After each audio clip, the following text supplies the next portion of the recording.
تبارك الذي نزل الفرقان على عبده ليكون للعالمين نذيرا. الحمد لله نحمده ونستعينه ونستغفره ونؤمن به ونتوكل عليه ونعوذ بالله من شرور أنفسنا ومن سيئات أعمالنا ونعوذ بالله من شرور أنفسنا ومن سيئات أعمالنا ونعوذ بالله من شرور أنفسنا ومن سيئات أعمالنا من يهده الله فلا مضل له ومن يضلله فلا هادي له ونشهد أن لا إله إلا الله وحده لا شريك له ونشهد أن سيدنا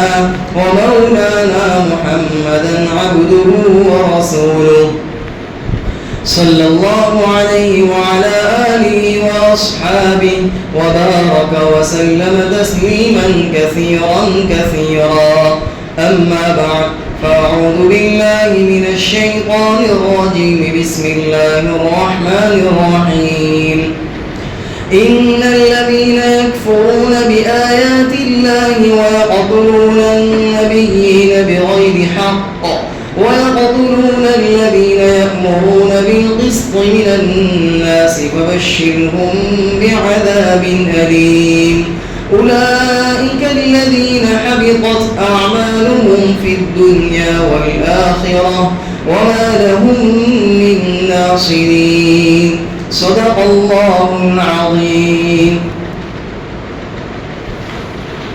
محترم بھائی اور دوستو، جو آیت کریمہ تلاوت کی گئی، ان آیت کریمہ میں اہل کتاب یہود و نصارہ کی جو برائیاں اور بری خصلت جو تھی انہی کو بیان کیا گیا. پہلی جو خصلت تھی وہ یہ، وہ لوگ جو اللہ کی آیات کا انکار کرتے ہیں. پہلی چیز ان میں جو پائی جاتی تھی، مشرکین مکہ ہی سے یہ ان کی بیماری آئی ہے کہ مشرکین جو تھے وہ بھی اللہ کی آیت کا انکار کرتے تھے، اللہ کے احکام کو تسلیم نہیں کرتے تھے. یہی چیز اہل کتاب میں بھی آئی. یہود و نصارہ جن کو تورات اور انجیل دی گئی ان میں بھی یہی چیز آئی کہ وہ بھی اللہ کی آیات کا انکار کرتے تھے، حالانکہ جانتے تھے کہ یہ نبی جو ہے وہ آخر الزمان یا نبی علیہ السلام ہے. اس کے باوجود وہ ایمان نہیں لاتے تھے. خود تورات اور انجیل پر بھی ایمان نہیں لاتے تھے. اگر اسی پر ایمان لے آتے تو بھی کافی تھا. تو یہ لوگ اللہ کی آیات کا انکار کرتے تھے. پہلی چیز، پہلی بیماری. دوسری بیماری وَيَقْتُلُونَ النَّبِيِّينَ بِغَيْرِ حَقٍّ، کہ یہ لوگ ناحق نبیوں کا، انبیاء علیہ السلام کا قتل کرتے تھے، ان کو قتل کر دیتے تھے. یعنی نبی اور رسول جو معصوم تھے، جن سے کوئی گناہ صادر نہیں ہوتا، صرف نبی ایسے ہوتے ہیں جو معصوم ہوتے ہیں، جن سے کوئی گناہ نہیں ہوتا، ایسے انبیاء علیہ السلام کو بھی یہ لوگ قتل کر دیتے تھے. یہ چیز ان میں بہت پائی جاتی تھی. یہ گویا انہیں باور کرایا جا رہا ہے، جو نبی علیہ السلام کے جو یہود و نصارہ تھے ان کے زمانے کے، ان یہود و نصارہ کو یہ باور کرایا جا رہا ہے کہ تم میں یہ جو بیماری ہے یہ تمہارے باپ دادا سے چلی آ رہی ہے، کہ انہوں نے یہی کیا. جتنے بھی انبیاء علیہ السلام آئے سب کے ساتھ یہی کیا کہ انہیں سولی پر چڑھا دیا، کسی کو قتل کر دیا، ناحق قتل کر دیا. یہی چیز تم میں چلی آ رہی ہے کہ تم بھی جو ہے نبی علیہ السلام کو قتل کرنے کی سازش کر رہے ہو. مشرکین نے بھی کی تھی آپ کو قتل کرنے کی سازش، اور اسی طرح یہود و نصارہ یہ بھی آپ کو قتل کرنے کی سازشیں کیا کرتے تھے، پروپیگنڈے کیا کرتے تھے. چنانچہ جب آپ مدینہ منورہ میں خیبر کے جو یہودی ہیں، ان یہودیوں نے بھی آپ کو قتل کرنے کی سازش کی. اور آپ کو کس طرح قتل کیا کرنے کی سازش کی کہ آپ کے کھانے کے اندر زہر ملا دیا. اور جیسا کہ لمبا واقعہ ہے کہ آپ نے ایک لقمہ لیا، لیکن وہ لقمہ جو ہے ربر کی طرح نگل نہیں رہا تھا، تو پھر آپ کو بتلا دیا گیا کہ اس میں زہر ہے، تو آپ نے پھر پھینک دیا. تو وہ آپ کے کھانے میں بھی زہر ملا دیا گیا. یہی زہر اگرچہ آپ کو اللہ تعالیٰ نے بچا دیا، یہی زہر کا اثر موت تک بھی نمایاں ہوا. یہی زہر کا اثر غرضی کہ آپ کو قتل کرنے کے لیے زہر ملا دیا گیا. اسی طرح مدینہ منورہ میں بنو قینقاع اور بنو نذیر یہ قبیلے تھے، انہوں نے بھی آپ کو قتل کرنے کا پروپیگنڈا کیا کہ آپ کو قتل کر دیا جائے. اور لمبا تھوڑا تفصیلی واقعہ ہے کہ صحابہ کرام بھی کچھ تھے اور آپ ایسے بیٹھے ہوئے تھے تو ان لوگوں نے چاہا کہ آپ دیوار کے اوپر سے پتھر پھینکیں آپ پر اور پتھر پھینک کر آپ کو قتل کر دیں تاکہ آپ کا قصہ ہی ختم ہو جائے. آپ کو وہی سے بتلا دیا گیا کہ ان کا یہ پلان ہے کہ اوپر سے آپ جہاں بیٹھے ہوئے تھے ان کا پلان یہ تھا کہ اوپر سے دیوار سے نیچے پتھر گرا دیا جائے اور ان کو ختم کر دیا جائے. تو آپ کو وہی کے ذریعے بتلا دیا گیا کہ یہ پلان ہے. تو آپ اس طرح وہاں سے تشریف لے گئے جیسے قضائے حاجت کے لیے جاتے ہیں, پیشاب پاخانے کے لیے, تاکہ وہ لوگ یوں سمجھے کہ پیشاب پاخانے کے لیے گئے. آپ اس طرح وہاں سے لمبا جوڑا تفصیلی واقعہ ہے, آپ وہاں سے اس طرح تشریف لے گئے اور واپس آئے نہیں. پھر صحابہ کرام نے دیکھا کہ یہ تو کہاں ہے, آتے ہی نہیں, تو ایک گئے, دو گئے, اس طرح سب صحابہ کرام وہاں سے روانہ ہو گئے. تو اس طرح تو یہ جو چیز ہے ناحق قتل کر دینا, انبیاء علیہ الصلوۃ والسلام کو یہ ان کی بیماری تھی. اور تقریباً روایات میں آتا ہے کہ 47 اتنے انبیاء علیہ الصلوۃ والسلام کو انہوں نے قتل کر دیا. اور اس کے بعد جو نیک لوگ تھے, صالحین نیک لوگ, انہوں نے لعن طعن کیا کہ تم نے ایسے نبیوں کو قتل کر دیا. وہ بھی امر بالمعروف نہی عن المنکر کرنے والے تھے, تو ان پر بھی یہی کارروائی. تقریباً 112 یا 113 اس سے زیادہ ایک ہی دن کے اندر سب کو نمٹا دیا, سب کو قتل کر دیا. گویا کہ یہ قتل کی بیماری ان کی تھی. دوسری بیماری, ایک آیت کا انکار کرنا, دوسری بیماری وَيَقْتُلُونَ الْأَنْبِيَاءَ نبیین بغیر الحق, کہ ناحق نبیوں کا قتل کر دیا کرتے تھے. اور تیسری بیماری وَيَقْتُلُونَ الَّذِينَ يَأْمُرُونَ بِالْقِسْطِ مِنَ النَّاسِ, کہ یہ لوگ ان لوگوں کو بھی قتل کر دیتے تھے جو لوگوں کو انصاف کا حکم کرتے تھے کہ بھئی عدل و انصاف. اس لیے کہ انصاف کا حکم اللہ نے حکم دیا ہے, قُلْ أَمَرَ رَبِّي بِالْقِسْطِ. اسی طرح دوسری جگہ وَأَقِیمُوا الْوَزْنَ بِالْقِسْطِ وَلَا تُخْسِرُوا الْمِیزَانَ. اور خود اللہ تبارک و تعالیٰ نے اپنے اوپر ظلم کو حرام کر دیا اور لوگوں کے درمیان بھی ظلم کو حرام کر دیا کہ لوگ انصاف قائم کریں, ظلم و زیادتی سے بچائیں, ظلم کسی پر نہ کریں. تو یہ لوگ جو انصاف قائم کرنے والے تھے, عدل و امن قائم کرنے والے تھے, ان لوگوں کے ساتھ بھی ان کا یہ برا رویہ تھا. وہ یہ چاہتے ہی نہیں تھے, صرف لیبل تھے, لیبل کے مسلمان اپنے آپ کو اس زمانے کے, اس لیے کہ تورات کو مانتے تھے اور انجیل کو بھی مانتے تھے, اللہ کو بھی مانتے تھے. تو اپنے آپ کو گویا اسی زمانے کے اپنے آپ کو صرف مسلمان کہنے والے, لیکن کام ان کے یہی کرتوت کہ نبیوں کو بھی قتل کر دینا اور ان کے جو متبعین تھے ان کو بھی قتل کر دیتے تھے. کیوں قتل کر دیتے تھے؟ بِمَا لَا تَهْوَىٰ أَنفُسُهُمْ, جو نبی ان کی چاہت کے خلاف حکم لا تھا اس کو قتل کر دیتے. فَرِيقًا كَذَّبُوا وَفَرِيقًا تَقْتُلُونَ. ایک فریق ایسا ہوتا جھٹلا دیتا ہے کہ یہ تو جھوٹا ہے, اس کی بات کیا کوئی ایسا تو کوئی ہوتا ہوگا. تو ایک فریق جھٹلا دیتا اور ایک فریق قتل کر دیتا. یہ برائی تھی. اب دیکھیے قرآن کریم نے بار بار آپ سنیں گے, جیسے پورے قرآن کریم میں آپ بار بار یہ سنیں گے, اہل کتاب نے یوں کیا, اہل کتاب کی طرف اللہ کا خطاب کہ یہ ایسا کرتے تھے. آپ نے شروع پہلے پارے میں بھی دیکھ لیا, دوسرے پارے میں بھی بار بار تذکرہ آ رہا ہے. بنی اسرائیل کا تذکرہ بار بار آئے گا قرآن میں, اہل کتاب کا تذکرہ, ان کے علماء کا تذکرہ, یہ بار بار آپ سنیں گے.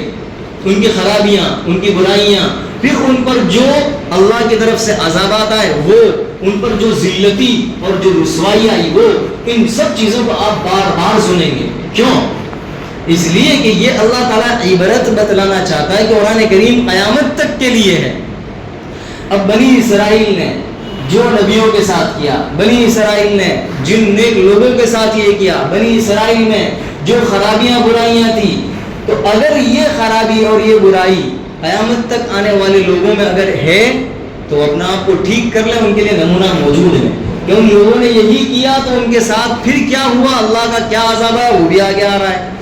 تو یہ 3 برائیاں تھیں. اب یہ 3 برائی خود ہم اپنے اندر دیکھیں, ہمارے معاشرے میں اور مسلمانوں میں دیکھیں کہ جو اللہ اور اس کے رسول پر ایمان لانے والے ہیں, تو کیا اللہ اور اس کے رسول پر اور قرآن کریم پر اور احادیث پر جو ایمان ہے وہ صرف زبانی تو نہیں؟ کیا آیات کا انکار نہیں ہو رہا ہے؟ کیا احادیث بتلائی جا رہی ہے تو کیا احادیث کا انکار نہیں ہو رہا ہے؟ آپ دیکھ لیں بہت سے لوگ ہیں جو کوسوں دور ہیں دین سے, صرف اپنے آپ کو مسلمان کہتے ہیں, لیکن جب انہیں بتایا جاتا ہے کہ قرآن میں ایسا ہے, احادیث ایسا نہیں ہے, یہ سب تو سب ایسا ہی سب ہے, وہ تو علماء نے ایسا ہی کہا. مثال کے طور پر جیسے کہ جانور خریدنے جاؤ تو آپ کو بے شمار لوگ ایسے ملیں گے جو دودھیے بیچتے ہیں. اب ان سے یوں کہو کہ بھئی دیکھو جانور ہے 2 سال مکمل ہونے چاہیے, تب جا کر وہ جانور قربانی کے لائق ہے، اس کے بغیر قربانی کے لائق نہیں ہے، حدیث میں یہی ہے۔ لیکن وہ کیا کہیں گے، ایسا کچھ بھی نہیں ہے، 1 سال کا ہو تگڑا 100-150 کلو سب چل جاتا ہے، ایسا تو سب ایسے ہی ان لوگوں نے نکالا ہے۔ تو اب دیکھیے کیا یہ انکار نہیں ہے اب پیسے بٹورنے کے لیے؟ اسی طرح آپ یہ ایک مثال تھی، آپ اسی پر غور کرتے چلے جائیں کہ کیا ہمارے سامنے آیات آتی ہے تو بہت سے لوگ انکار کرتے ہیں، بہت سے لوگ جھٹلاتے ہیں، اور کچھ جو دیندار طبقہ ہوگا تو وہ کیا کریں گے، آنکھ کان آڑے کریں گے، ہاں وہ خبر تو ہے وہ کیا کرے، وہ چلانا پڑتا ہے ماحول۔ تو کیا ایسی چیز نہیں پائی جاتی؟ یکفرون بآیات اللہ، پھر آگے دوسری چیز وَيَقْتُلُونَ النَّبِيِّينَ بِغَيْرِ حَقٍّ، ناحق قتل کرنا انبیاء علیہ السلام کو۔ اب یوں سمجھ لیجئے ان کے پیروکار کو، علماء کرام کو اور ان کی ماننے والوں کو۔ تو آپ اگر دنیا میں دیکھیں گے، آپ نے کس سے بھی دیکھے ہوں گے کہ جو انصاف کی بات کرنے والے ہوں اور اسی طرح جو عدل کی بات کرنے والے ہیں اور جو ظلم سے لوگوں کو بچانے والے ہیں، ان کا صفایا کر دیا جاتا ہے۔ یہ گویا کہ ایک کبڑا آدمی، اس کو اگر یوں پوچھا جائے کہ تو کبڑا رہنا چاہتا، اچھا ہونا چاہتا ہے یا یہ چاہتا ہے کہ سب لوگ کبڑے ہو جائیں، تو وہ جواب میں یوں کہے گا کہ میں جیسا ہوں کبڑا سب کبڑے ہی ہو جاؤں۔ اور آپ نے ایسی جگہ بھی دیکھی ہوگی جہاں بالکل بے حیائی اور ننگا پنے، میں آپ کو ایک مثال دے رہا ہوں، انسان جیسا چاہتا ہی ایسا ہے کہ ایسی جگہیں ہیں جہاں صرف ننگا پن ہے، اور وہاں پر انہی لوگوں کو جانے کی اجازت ہے جو ننگے پن کو چاہتے ہیں، اور جو ختم کرنا چاہتے ہیں ننگا پن کو تو اس کو ختم کر دیا جاتا ہے۔ ایسی جگہ ہیں۔ خیر، تو آج جو ہے آپ دیکھ لیں پورے ملک کے اندر، دوسرے بیرون ملک میں علماء کرام کو بھی چن چن کر قتل کیا جاتا ہے، اور بہت سے لوگوں کو جو صرف عدل و انصاف قائم کرنے والے ہیں ان لوگوں کی سازش کی جاتی ہے قتل کرنے کی۔ اور ان میں ملوث کون ہوتے ہیں، میں یہ بتلانا چاہتا ہوں، ملوث مخبری ہمارے مسلمان طبقہ، اکثر طبقہ یہی ہے، مسلمانوں کا طبقہ یہی جڑا ہوا ہے، اور وہ یہی ان کے ساتھ ملا ہوا ہے، اور یہی اس کارنامے کو انجام دیتا ہے۔ غرض اس تفصیل کا موقع نہیں ہے۔ تو یہ ساری چیزیں ہمارے معاشرے میں اور مسلمانوں میں پائی جاتی ہے۔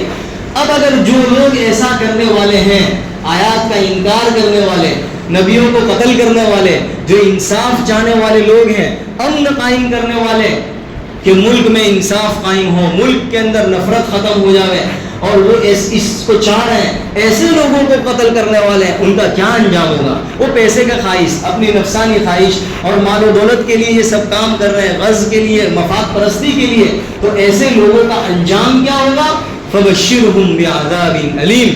اللہ تعالیٰ نے صرف ان کے لیے تو قرآن کریم نہیں ہے، صرف ان کا واقعہ، ان کے لیے تو یہ سزا نہیں ہے، سب کے لیے سزا ہے جو یہ کام کرنے والے ہیں، کہ ان کی دنیا بھی، وہ لوگ دنیا میں بھی دیکھیں گے کہ کتے کی موت مریں گے وہ لوگ، اور اسی طرح وہ دیکھیں گے کہ وہ ذلیل و خوار ہوں گے، اس لیے کہ ایک وقت ہر ایک کا ضرور ہے، ہر ایک کو مہلت دی جاتی ہے، 1 سال 2 سال، 40 سال مہلت تو دی جائے گی، لیکن جب مہلت ختم ہو جائے گی، پھر اللہ کی طرف سے جب پکڑ آئے گی اور گرفت آئے گی، تو پھر یہ اپنے آپ کو اللہ کے عذاب سے، اللہ کی گرفت سے نہیں بچا سکے گا، یہاں تک کہ موت پکارے گا اور موت بھی نہیں آئے گی۔ ایسا ہوگا، اتنا زندگی سے تنگ آ جائے گا، اس کے لیے یہ فراخ زمین بھی تنگ معلوم ہونے لگے گی اس کو، اس کے لیے جینا بھی دشوار اور دودھر ہو جائے گا، وہ یہ چاہے گا کہ بس میری موت آ جائے، اب تنگ آ گیا، ڈال گیا، اس قدر تنگ آ جائے گا۔ ایسی ان لوگوں کی دنیا میں تو یہ حالت ہوتی ہے، فَبَشِّرْهُمْ بِعَذَابٍ أَلِيمٍ، اور اللہ تعالیٰ فرماتا ہے ایسے لوگوں کو خوشخبری دے دو دردناک عذاب کی، دردناک، تو ان لوگوں کو بتلا دو کہ تمہارے لیے دردناک عذاب ہے۔ دردناک یعنی انسان اس کو برداشت نہ کر سکے کہ عذاب، ایک جیسے کہ ہمارے یہاں جو چرسی ہو، شراب پینے والا ہو، زنا کرنے والا، یہ اس قدر ڈٹ ہوتا ہے، سزا دی جائے تو کھا لیتے ہیں، ایسا ہے نا۔ بہت سے لوگ ایسے ہیں جن کو مارو مارو مارو، پولیس والے کہیں ڈرتے کہ کہیں ایسا مر نہ جائے، اس کے اندر اتنا مار کھا کھا کے وہ ایسا عادی ہو جاتا ہے کہ وہ اس چیز کو برداشت کر لیتا ہے۔ ایسے لوگ ہیں دنیا میں، ہم نیچے لوگ مارنے والے تھک جاتے ہیں لیکن مار کھانے والا نہیں تھکتا، اس کا جسم ہی ایسا مار کھا کھا کے ہو جاتا ہے۔ ایسے لوگ ہیں دنیا میں، بلکہ میں ایسے بھی دیکھے ہیں کہ پولیس والے بھی ڈرتے ہیں ان لوگوں سے، ایسے بھی دیکھے، اور مار کھا کھا کے اتنا مارتے ہیں، اور وہ اس کے اندر ایسا ڈٹ بن گیا، ایسے لوگ بھی ہیں۔ لیکن اللہ تعالیٰ کی لاٹھی بڑی خطرناک ہے، وہ تو اللہ تعالیٰ خود فرما رہا ہے، ایک انسان کو آگ میں جلایا جائے، تو آگ میں جلایا جائے گا تو اس آگ کا اثر جو ہے ختم ہو جاتا ہے دل میں پہنچنے سے پہلے، دل تک پہنچے اس سے پہلے آگ کا اثر تو ختم ہو جائے گا. لیکن وہاں جہنم کی التی تطلع علی الافئدہ دلوں تک پہنچے گی. یعنی اللہ بتلانا یہ چاہتا ہے کہ آدمی زندہ ہی رہے گا اور دل میں اس کا اثر محسوس کرے گا، اس آگ کا اور گرماوے کا اور حرارت کا اور تکلیف کا اثر دل تک محسوس کرے گا، اس کی موت ہی نہیں آئے گی. یہ بتلانا چاہتا ہے. غرض یہ کہ اللہ تعالیٰ دردناک عذاب دے گا، اس کو برداشت نہیں کر سکے گا، آخرت میں ایسا دردناک عذاب ملے گا. اور اولئک الذین حبطت اعمالهم فی الدنیا والآخرہ، یہی لوگ ہیں جنہوں نے نیک کام بھی کیے ہوں گے لیکن ان لوگوں کے نیک کام دنیا اور آخرت میں اکارت جائیں گے، برباد ہو جائیں گے، وہاں کوئی بدلہ نہیں ملے گا. دنیا میں اگر نیکی کی ہے ایسے لوگوں نے، دنیا میں اگر مشرک ہے کافر، دنیا میں اس کا بدلہ دے دیا جائے گا، آخرت میں کوئی بدلہ نہیں ہے. وما لهم من ناصرین، اور ان کا کوئی مددگار نہیں ہے. دنیا میں تو آدمی اگر تکلیف میں ہو، پریشانی میں ہو تو ریلیٹیو ہو، رشتہ دار ہو، فون کر دے گا تو کچھ نہ کچھ مدد کر دیں گے. اگر کچھ بھی تکلیف آئی، پریشانی آئی تو کچھ ہمدرد رکھنے والے لوگ ہیں وہ اس کی مدد کر دیں گے. وما لهم من ناصرین، وہاں اس کا کوئی مددگار نہیں ہوگا، وہاں بے یار مددگار ہوگا، کوئی مددگار نہیں، اس کی مدد کرنے والا کوئی نہیں ہوگا. اگلی آیت میں اللہ تبارک و تعالیٰ نے ایک اور خرابی جو اہل کتاب میں پائی جاتی تھی وہ بتلائی. کیا بتلائی؟ یہی چیز کہ جو کتاب، یہ قرآن کریم کو تو مانتے نہیں تھے، یہ خود اپنے آپ کو یوں کہتا تھا کہ ہم اہل کتاب، یعنی ہم یہود و نصارہ، ہم تورات کو ماننے والے اور ہم انجیل کو ماننے والے، یہ ایسا کہتے تھے. اور نبی علیہ الصلوۃ والسلام کے زمانے میں بھی آپ کو مانا نہیں، تو خود ان سے یوں کہا جاتا ہے تم خود تورات مان لو، تمہاری تورات اس کی طرف بلایا جا رہا ہے تو یہ تورات کو تم مان لو، اور تمہارا جو ہمارے درمیان اختلاف ہے، جو جھگڑا ہے، اس جھگڑے کا فیصلہ یہی کتاب کر لے گی. تم قرآن کو نہیں مانتے، نبی کو نہیں مانتے، تورات ہی کو مان لو، یہی کتاب فیصلہ کر لے گی. تو بھی اس کا انکار کرتے ہیں، تو گویا کہ ان کا ایمان ہی نہیں ہے، صرف زبان ہی ہے. تو اسی کو فرمایا ان کی ایک اور خرابی، الم تر الی الذین اوتوا نصیبا من الکتاب، کیا آپ نے ان لوگوں کو نہیں دیکھا کہ جن کو کتاب کا کچھ حصہ دیا گیا، یدعون الی کتاب اللہ، اور اللہ کی کتاب کی طرف انہیں بلایا جاتا ہے کہ تم آؤ ان کتاب کی طرف. کیوں؟ لیحکم بینہم، کہ تمہارے جو اختلاف ہے، ہمارے درمیان جو بھی اختلاف ہے، لیحکم بینہم، یہ کتاب ہم دونوں کے درمیان فیصلہ کرے گی. ثم یتولی فریق منہم، تو کیا ہوتا ہے؟ ان میں سے ایک گروہ پشت پھرا دیتا ہے، روگردانی کرتا ہے، بھاگ جاتا ہے، ماننے کے لیے تیار نہیں ہوتا. وہم معرضون، اعراض کرتے ہیں، آنکھ کان آڑے کرتے ہیں، چلے جاتے ہیں، سنتے نہیں، کان بھی نہیں دھرتے. گویا کہ احکام کی طرف کیوں نہیں دھرتے؟ اپنا مفاد، یہی چیز سامنے آئے گی بار بار، اپنا جو مفاد تھا، اپنی جو ضرورت ہے، یہ ساری چیز اس کی وجہ سے یہ لوگ پیچھے ہٹ جاتے ہیں. اسی لیے آپ یہ جو شان نزول ہے اس آیت کریمہ کا، اب دیکھیں پہلی بات تو یہ کہ اوتوا نصیبا من الکتاب کا ہے، حالانکہ کتاب تو پوری تھی، تورات انجیل پوری کتاب کے یہ حامل تھے، پوری کتاب کو ماننے والے تھے، پھر بھی کتاب کا کچھ حصہ تھا. کیوں؟ اس لیے کہ انہوں نے بہت سی کتاب کو تو تحریف کر دیا، اس میں تحریف کر دی، ختم کر دیا، کچھ حصہ تحریف ختم کر دیا، کچھ حصے کو انہوں نے رد و بدل کر دیا. جیسے کہ یہاں کچھ حکم ہے تو اس کی جگہ اپنی من گھڑت جو حکم تھا وہ لگا دیا، اس طرح انہوں نے تحریف کر دی. پھر جو کچھ حصہ باقی تھا تورات اور انجیل کا، بس اس پر ان کا ایمان، اس کو مانتے تھے. اس لیے یہاں پر یوں کہا نصیبا من الکتاب، یہ جو کچھ حصہ ہے اس کو بھی مان لے، چونکہ اس کے اندر بھی نبی علیہ الصلوۃ والسلام کی آمد کا اور آپ کے اوصاف کا، آپ کے صحابہ کا بیان تھا کہ پیشین گوئی تھی. اگر اس پر بھی ان کا ایمان ہوتا تب بھی یہ راستے پر آ جاتے، ہدایت پا لیتے. تو اللہ تعالیٰ فرماتا ہے اوتوا نصیبا من الکتاب، کتاب کا کچھ حصے جو ان کو دیا گیا اس پر ایمان لے آتے ہیں. تو یہ جو اہل کتاب تھے اس کا شان نزول یہ ہے کہ روایت میں آتا ہے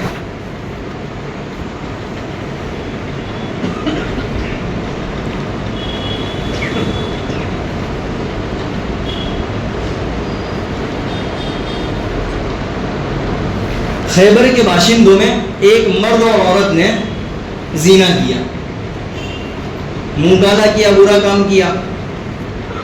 اب ان کی کتاب میں، ان کی تورات میں اور انجیل میں یہ سزا تھی کہ جو کوئی شادی شدہ مرد عورت اگر برا کام کرے، زنا کرے، تو ان کو رجم کر دیا جائے گا, سنسار کر دیا جائے گا, مار مار کر کوڑے مار مار کر ہلاک و برباد کر دیا جائے, سنسار کر دیا جائے گا. یہ حکم تورات میں بھی ہے, انجیل میں بھی تھا. تو انہوں نے جو خاندان خیبر کے باشندے انہوں نے زنا کیا تو اس کی سزا تو یہی ہونی چاہیے کہ انہیں بھی سنسار کر دیا جائے. لیکن ان لوگوں نے یوں سوچا کہ یہ جو دو لوگ ہیں, دو مرد اور میاں بیوی, یہ اونچے خاندان کے ہیں, عالی نسب کے ہیں. اب اونچے خاندان کے ہیں تو انہوں نے مناسب نہیں سمجھا کہ ان دونوں کو سنسار کر دیا جائے. مناسب نہیں سمجھا سب نے, یہ تو بڑے بڑے خاندان کے, چھوٹے خاندان کے یا میڈیم ہوتے تو کر دیتے, لیکن یہ تو بڑے خاندان کے ہیں, تو انہوں نے مناسب نہیں سمجھا. اب کیا کریں؟ تو یہ مسئلہ لے کر آئے نبی علیہ الصلوۃ والسلام کی خدمت میں, یہ معاملہ لے کر آئے آپ کی خدمت میں, یہ حل کریں, اس کا مسئلہ کیا ہے, اس کی سزا کیا. اب ان کے ذہن میں یہ تھا کہ یہاں جائیں گے تو کوئی مسئلہ میں تخفیف ہو جائے گی. یہاں امید یہ تھی کہ یہاں کچھ معاملہ ہلکا پھلکا سزا دے دی جائے گی. سنسار کا تو حکم نہیں سنائیں گے, آپ کے پاس جائیں گے تو آپ کچھ ہلکا پھلکا کچھ سزا سنا دیں گے کہ چلو یہ سزا دے دو, تھپڑ لگا دو یا کوڑے مار دو, ایسی کچھ سزا سنا دیں گے. یہ امید لے کر آئے تھے, آپ کے پاس معاملہ لے کر آئے. جب آپ کے پاس معاملہ لے کر آئے تو آپ نے بھی حکم یہی دیا کہ ان دونوں کو سنسار کر دیا جائے گا. تو سنسار کر دیا جائے گا. تو کچھ لوگ جو تھے انہوں نے کہا کہ نہیں, آپ نے غلط فیصلہ کیا. دیکھیے آپ نے غلط فیصلہ کیا, ان لوگوں کے لیے سنسار نہیں ہے. تو آپ نے فرمایا ٹھیک ہے, ہمارے اور تمہارے درمیان تم تورات کو مانتے ہو, تورات لے آؤ. کہا ہاں, اب آپ نے صحیح بات کہی. دیکھیے چوری بھی, اور پھر زنا چوری, کیا کہتے ہیں, سینہ چوری, سینہ زوری, چوری اور سینہ زوری ہے نا. چوری کرنے کے بعد بھی آدمی میں نے کہا چوری کری ہے, ہاں دیکھ لے, ارے جس کو پوچھنا ہو پوچھ لے, آدمی اس طرح بھی چوری کرتا ہے. تو اب انہیں پتا تھا کہ تورات میں ہے, پھر بھی کہتے ہاں ہم بہت اچھا, آپ نے بالکل انصاف کی بات کہی. تورات لانے کے لیے کہا, انصاف کی بات کہی, تورات لاؤ. آپ نے کہا ٹھیک ہے تورات لاؤ. پھر آپ نے کہا تم میں سب سے بڑا عالم کون؟ تو کہا فلک کے اندر ایک باشندہ ہے جس کا نام ابن سوریہ ہے, وہ بہت بڑا عالم ہے. ٹھیک ہے اس کو بلاؤ. تو ابن سوریہ آیا, اور جب آیا تو حضرت جبرائیل علیہ الصلوۃ والسلام نے اس کے بھی حالات بتلا دیے کہ کیسا ہے, حالات بتلا دیے تھے. جب وہ آیا تو آپ نے فرمایا تم ابن سوریہ ہو؟ تو کہا ہاں میں ابن سوریہ ہوں. اور تم سب سے بڑے عالم ہو؟ تو کہا ہاں سب کا یہی خیال ہے کہ میں سب سے بڑا عالم ہوں. تو آپ نے کہا تورات کے اندر آپ نے وہ حصہ اس سے طلب کیا جس میں یہ رجم کا, زنا کرے اس کے لیے رجم کا حکم تھا, وہ حصہ طلب کیا اور کہا کہ پڑھو.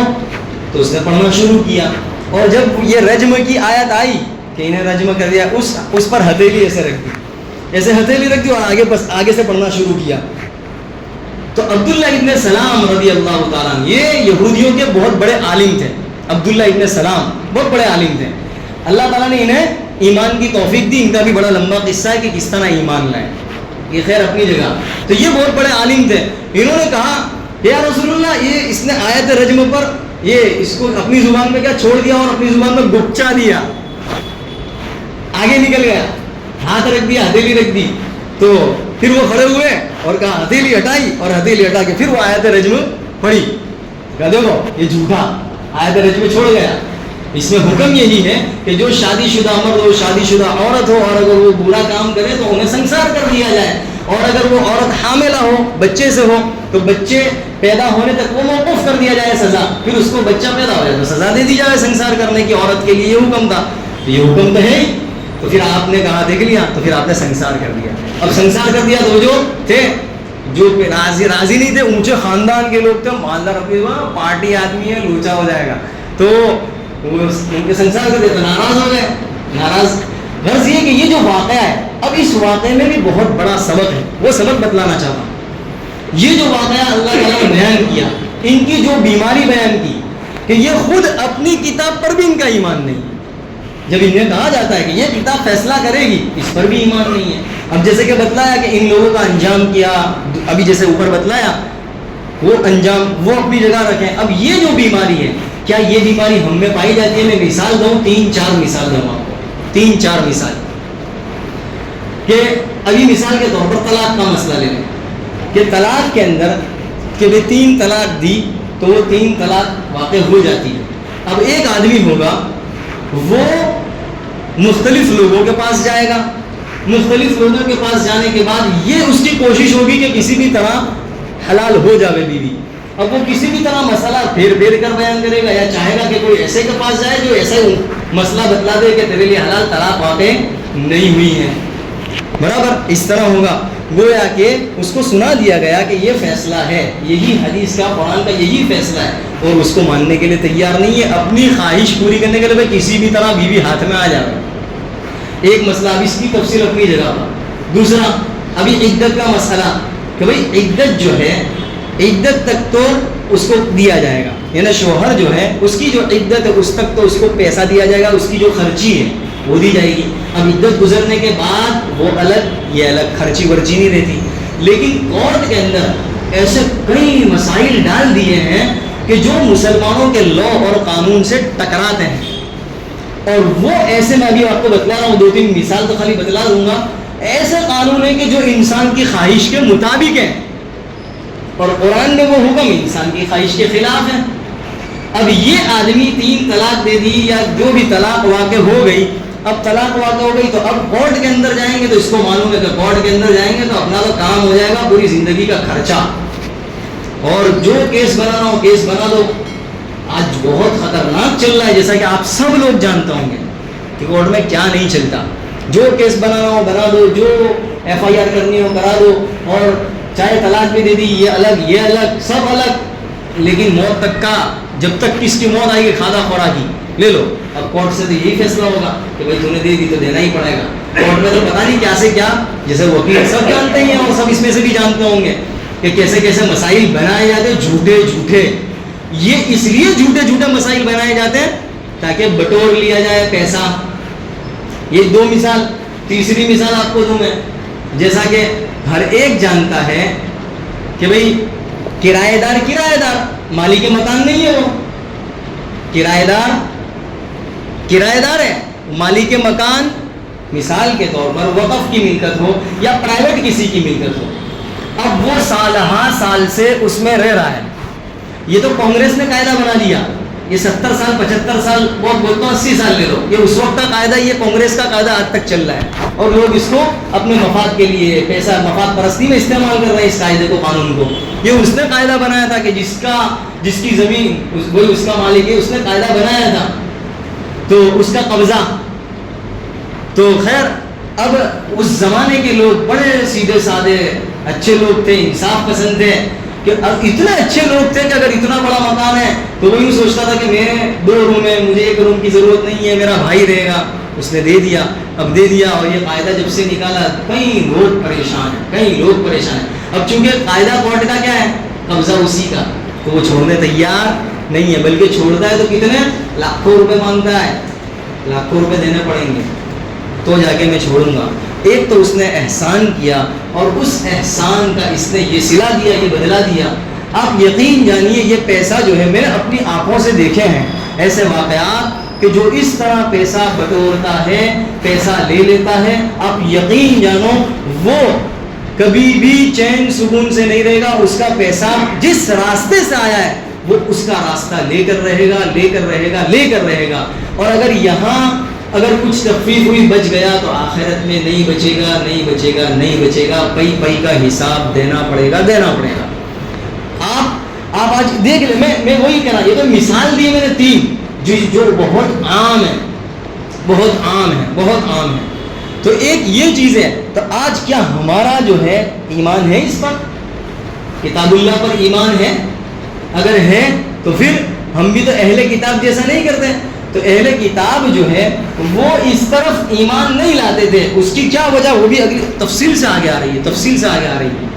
تو وہی جو بیماریاں اور جو برائیاں اور جو بری خصلتیں جو ان میں پائی جاتی تھی تو ہم میں بھی تو یہ پائی نہیں جاتی. آپ بنی اسرائیل کا اللہ تعالیٰ کئی جگہ واقع بیان کیے ہیں، حضرت موسیٰ اور بنی اسرائیل، یہ دونوں کی پٹی آپ بار بار دیکھیں گے. نبی اور قوم ان دونوں کو ملا کر یہی بتلایا کہ دیکھیے امت محمدیہ اور یہاں نبی، کیا ان دونوں کا بھی بنی اسرائیل جیسا تو حال نہیں ہے؟ اگر ہے تو ان کا جو حال ہوا وہی ان کا بھی حال ہوگا. تو یہاں پر اللہ تعالیٰ فرما رہا ہے، دیکھیے اہل کتاب ہمارے لیے شان نزول اور یہی سبق ہے. کیا کہ اوتوا نصیبا من الکتاب یدعون الی کتاب اللہ، اور قرآن کریم میں صاف کھول کر میں بس اس کو بات کو ختم کر دوں، پھر انشاءاللہ تفصیل مزید آئندہ بتلائی جائے گی. قرآن کریم میں صاف اعلان ہے فلا وربک لا یؤمنون حتی یحکموک فیما شجر بینہم ثم لا یجدوا فی انفسہم حرجا مما قضیت ویسلموا تسلیما. وہ مومن ہرگز ہو ہی نہیں سکتا، یوں تاکید کے ساتھ، لا یؤمنون، وہ مومن ہو ہی نہیں سکتا، وہ مومن ہو ہی نہیں سکتا کہ جو نبی کے فیصلے پر راضی نہ ہو، کہ نبی نے فیصلہ کر دیا اور نبی نے فیصلہ کر دیا اور پھر فیصلہ کرنے کے بعد دل میں تنگی محسوس کرے، وہ مومن ہو ہی نہیں سکتا. اب آپ اس کو میں آپ کو مختصر بتلا دوں کہ ہمارے یہاں دارالقضاء ہوتی ہے، جس میں کورٹ، ہماری دارالقضاء دارالکورٹ اسلامی، کہ جس میں اسلامی فیصلہ کیا جاتا ہے قرآن اور حدیث کے مطابق کہ یہ فیصلہ ہے تمہاری یہ مسائل کا، کہ تمہارے مسائل کا یہ حل ہے قرآن اور حدیث کے مطابق. لیکن کیا آج کورٹ کا راستہ اختیار نہیں کرتی پبلک؟ سارے لوگ کورٹ کا راستہ اختیار کرتے ہیں، غیروں کے پاس جاتے ہیں فیصلہ لینے کے لیے کہ تم ہم کو فیصلہ دو.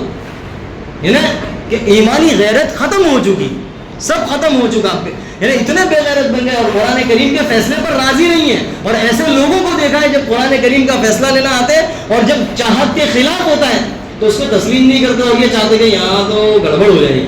ایک کام کرو، کوئی ایسے مفتی کو یا ایسی جگہ پکڑو جہاں اپنا کام ہو جائے. وہی چیز بما لا تہوی انفسہم، سمجھ میں آیا تو صحیح ہے، یہ مفتی جوردار ہے ایک دم ایک لیول کا، اور اگر بتلا دیا اس کے مطابق تو بیکار ہے، وہ تو ایسے ہی ان لوگوں نے گھڑ لیا ہے. اس سلسلے میں ایک دو لطیفہ انشاءاللہ بعد میں سناؤں گا. اللہ تبارک و تعالیٰ مجھے اور آپ کو عمل کی توفیق عطا فرمائے. وآخر دعوانا الحمدللہ رب العالمین. سبحانك اللهم وبحمدك وتبارك اسمك وتعالى جدك ولا إله غيرك، لا إله إلا الله الحليم الكريم. سبحان الله رب العرش العظيم. أسألك موجبات رحمتك وعزائم مغفرتك والغنيمة من كل بر والسلامة من كل إثم. لا تدع لنا ذنبا إلا غفرته ولا هما إلا فرجته ولا كربا إلا نفسته ولا ضرا إلا كشفته ولا حاجة هي لك رضا إلا قضيتها ويسرتها يا أرحم الراحمين. اے اللہ ہمارے گناہوں کو معاف فرما، یقیناً ہم گنہگار ہیں. اے اللہ تو ہمیں خوب جانتا ہے کہ ہم کیسے ہیں، ہم کس راہ سے گزر رہے ہیں. اے اللہ ہم کیسی نافرمانیوں میں مبتلا ہیں. اے اللہ تجھ سے کوئی چیز پوشیدہ نہیں ہے، لیکن اے اللہ تو ایسا کریم اور رحیم آقا ہے کہ تو ہمیں پالے ہوئے ہے. اے اللہ تو ہماری تربیت کیے ہوئے ہے، تو ہمیں نعمتوں سے نواز رہا ہے. اے اللہ ہم تیری نعمتیں استعمال کر رہے ہیں، یہ محض تیرا فضل ہے، یہ محض تیرا کرم ہے. ورنہ اے اللہ ہم اس قابل نہیں ہم تیرا نام لے سکیں اس ناپاک زبان سے، ہم اس قابل نہیں کہ اس ناپاک کان سے ہم تیری بات کو کچھ سن سکیں، اس لائق نہیں کہ ہمارے یہ گندے پیر تیری اے اللہ تیرے پاک گھر میں، تیرے اے اللہ پاک گھر میں یہاں آ سکیں اور یہاں بیٹھ سکیں. ہم اس قابل نہیں ہیں اے اللہ، ہم اس لائق نہیں ہیں، لیکن اے اللہ تو نے ہمیں اس لائق بنا دیا کہ تو ہمیں یہاں لے آیا. یہ تیرا فضل تھا، یہ تیرا رحم تھا، تو نے ہمیں اس لائق بنا دیا کہ ہم تیرا حکم کچھ پورا کر لیتے ہیں. یقیناً ہمارا اے اللہ ہم جس حکم کو پورا کرتے ہیں وہ اے اللہ تیرے سامنے پیش کرنے کے لائق نہیں ہے. اے اللہ بچی ایک روٹی بناتی ہے، ایک چھوٹی بچی روٹی بناتی ہے، اے اللہ وہ روٹی بھی جل جاتی ہے. جیسی بھی روٹی اے اللہ جیسی بھی روٹی بناتی ہے، جلی ہوئی روٹی، اور وہ کھانے کے لائق نہیں ہوتی، لیکن اے اللہ وہ اپنے والدہ کو یا والد کے پاس جاتی ہے اور وہ دکھاتی ہے کہ یہ روٹی میں نے بنائی ہے، تو وہ بھی خوش ہو جاتا ہے. اور اللہ وہ بھی اسے اس چیز پر انعام دیتا ہے، اس بنا پر نہیں کہ روٹی بہت اچھی کھانے کے لائق ہے، لیکن وہ اس بنا پر انعام دیتا ہے کہ اس نے کوشش کی ہے، اس کی کوشش پر وہ خوش ہو جایا کرتا ہے. اے اللہ تو بھی ایسا ہی اے اللہ بہانے تلاش کرتا ہے کہ بندہ کچھ لے کر آ جائے، بندہ کچھ لے کر آ جائے، میں اسے اے اللہ اسے قبول کر لوں. اے اللہ تو ایک بندہ جب ایک ہاتھ چلتا ہے تو دو ہاتھ، اے اللہ تو ایک قدم آگے بڑھاتا ہے تو دو قدم اس کی طرف آگے بڑھاتا ہے. اے اللہ تو ایسا اے اللہ رحیم اور کریم پروردگار ہے. اے اللہ ہمارے تمام گناہوں کو معاف فرما دے، ہمیں اپنا بنا لے، ہمیں اپنا بنا لے، اپنے سے قریب کر لے. دنیا کی فانی محبت ہمارے دلوں سے نکال کر اپنی محبت ڈال دے. اے اللہ نبی علیہ الصلوۃ والسلام کے طریقے کی محبت ہمارے قلوب میں پیوستہ فرما دے. اے اللہ جو پریشان حال ہے اس کی پریشانیوں کو دور فرما، جو مقروض ہے ان کے قرضوں کی ادائیگی کی شکلیں پیدا فرما، اے اللہ جو جس لائن سے پریشان ہے اس کی پریشانیوں کو دور فرما، اے اللہ یہاں موجود تیرے بندے اور اے اللہ بندیوں میں سے جس کی جو نیک اور جائز مرادیں ہیں، اے اللہ جس کو تو خوب جانتا ہے، اے اللہ ان کی مرادوں کو اپنے خزانے غیب سے پورا فرما دے، اے اللہ کسی کا محتاج اور دستنگر نہ بنا، کسی کا محتاج اور دستنگر نہ بنا۔ ربنا تقبل منا انك انت السميع العليم وتب علينا انك انت التواب الرحيم وصلى الله على النبي الكريم سبحان ربك رب العزة عما يصفون وسلام على المرسلين والحمد لله رب العالمين برحمتك يا ارحم الراحمين۔